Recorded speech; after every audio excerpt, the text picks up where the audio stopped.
Hey there everyone, welcome to Moon Dreamer Tarot, and I'm glad you're here. This is my very first YouTube video, and I wanted to take the time to introduce myself, my practice, and my intentions with making this channel while shuffling some decks and looking at some pretty cards. The deck I'm shuffling with right now is Tarot of the Divine by Yoshitani.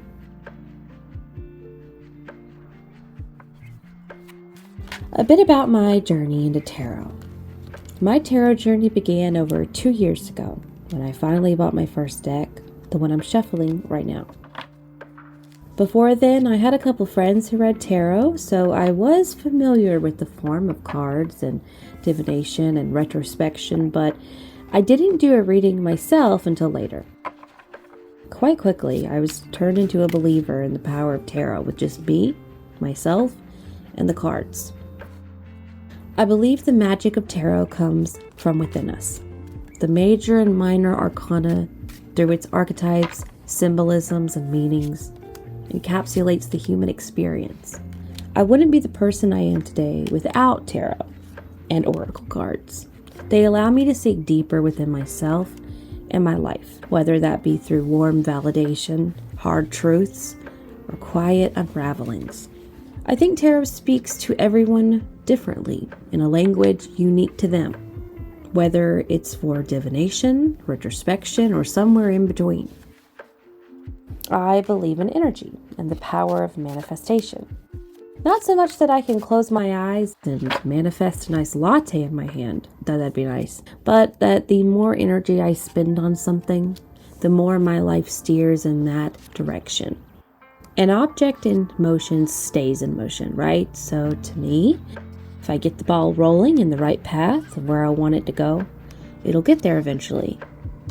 I think mindset is everything.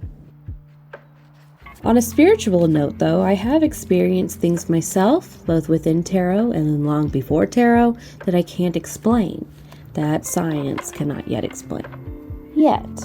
I think that the universe sends us messages on a physical, mental, and spiritual level, and tarot allows me to tap into that wavelength and see those messages clearer, especially on an emotional level.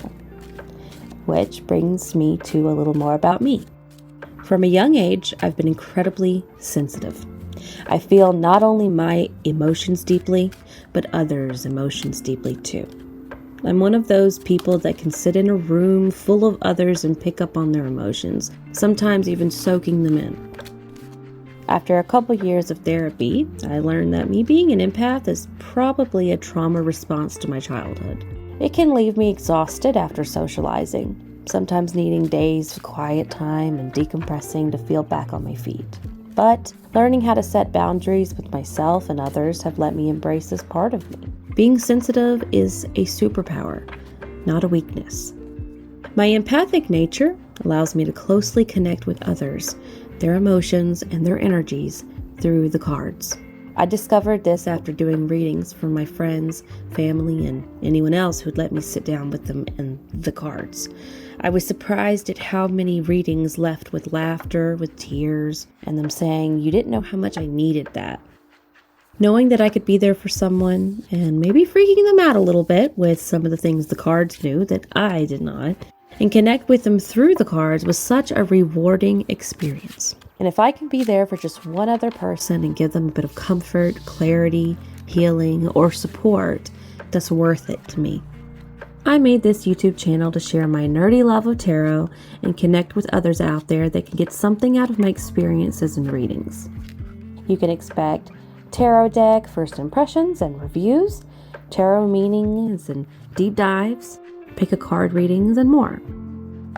So if that sounds right up your alley, subscribe to the channel. Thanks so much for watching. Leave a comment down below to tell me a bit about yourself, and I'll see you soon.